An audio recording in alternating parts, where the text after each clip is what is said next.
ஆலயா cotton வேட்டிகள் ஷர்ட்டுகள் wedding celebration.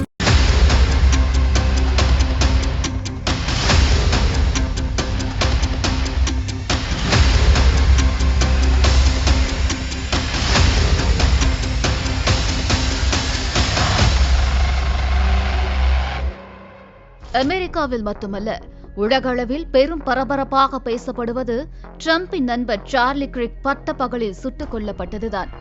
ஏன் அவர் சுட்டுக் கொல்லப்பட்டார், என்ன நடந்தது பார்க்கலாம். அமெரிக்காவில் வலதுசாரி ஆர்வலரும் டிரம்பின் தீவிர ஆதரவாளருமான சார்லி கிரிக்கிற்கு 31 வயதே ஆகிறது. மாணவர்களின் முகமாக பார்க்கப்பட்ட இவர் 2012ஆம் ஆண்டு தனது 18 வயதில் டர்னிங் பாயிண்ட் USA என்ற அமைப்பை உருவாக்கியிருக்கிறார். இது ஒரு உள்நாட்டு NGO-வாக செயல்படுகிறது. இதில் மாணவர்களுக்கு வலதுசாரி சிந்தனையை ஊட்டப்படுவதாக கூறப்படுகிறது. டர்னிங் பாயிண்ட் USA மற்றும் அதன் துணை அமைப்புகள் தொடர்ச்சியாக அமெரிக்க தேர்தல்களில் குடியரசுக் கட்சிக்கு ஆதரவாக இளைஞர்கள் மற்றும் மாணவர்கள் மத்தியில் பிரச்சாரம் செய்து வருகிறது. கடந்த 2024 தேர்தலில் ட்ரம்புக்கு ஆதரவாக பரப்புரை மேற்கொண்டார். குறிப்பாக இளம் வாக்காளர்களின் ஆதரவு ட்ரம்ப் பக்கம் செல்வதற்கு முக்கிய பங்காற்றினார் சார்லி கிரிக்.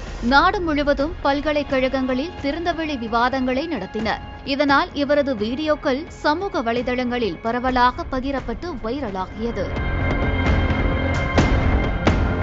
இதனால் அதிபர் டிரம்பின் முக்கியமான நண்பராகவும் சார்லி கிரிக் அறியப்பட்டார். யூட்டா பல்கலைக்கழகத்தில் மாணவர்களிடையே கலந்துரையாடிய போது இவர் மீது தாக்குதல் நடத்தப்பட்டுள்ளது. மாணவர்களின் கேள்விக்கு பதிலளித்துக் கொண்டு இருந்த போது தொலைவிலிருந்து வந்த தோட்டா துளைத்ததில் சுற்றியிருந்த அனைவரும் பதட்டமடைந்து சிதறினர். அதனைத் தொடர்ந்து சார்லி கிரிக்கை மீட்ட பாதுகாவலர்கள் அவரை உடனடியாக மருத்துவமனைக்கு அழைத்து சென்றனர். ஆனால் அதற்குள் அவர் உயிர் பிரிந்து விட்டதாக மருத்துவர்கள் தெரிவித்தனர். இது தொடர்பாக விசாரணை நடத்திய அதிகாரிகள் சார்லி கிரிக்கின் கூட்டம் நடந்த இடத்திலிருந்து 180 மீட்டர் தொலைவிலுள்ள கட்டிடத்தில் இருந்துதான் துப்பாக்கிச்சூடு நடத்தப்பட்டு இருப்பதாக தெரிவித்துள்ளனர். விரைவில் கொலையாளியை கண்டுபிடிக்கும் பணியில் ஈடுபட்டு வருவதாகவும் தெரிவித்தனர். இந்த சம்பவம் அமெரிக்க முழுவதும் அதிர்வலைகளை ஏற்படுத்தியிருக்கிறது. வெள்ளை மாளிகையில் அமெரிக்க தேசிய கொடி அரைக்கம்பத்தில் பறக்க விடப்பட்டது. மேலும் சார்லி கிரிக்கின் இறப்பிற்கு முன்னாள் அதிபர்கள் Joe Biden, Obama, George Bush, Bill Clinton உள்ளிட்டவர்கள் இரங்கல் தெரிவித்துள்ளனர்.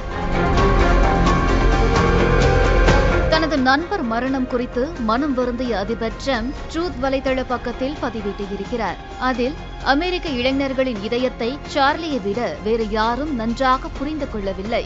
அவர் அனைவராலும், குறிப்பாக என்னால் நேசிக்கப்பட்டு போற்றப்பட்டார். இப்போது அவர் எங்களுடன் இல்லை. மெலனியாவும் நானும் அவரது அழகான மனைவி எரிகா மற்றும் குடும்பத்தாருக்கு எங்கள் அனுதாபங்களை தெரிவித்துக் கொள்கிறோம்.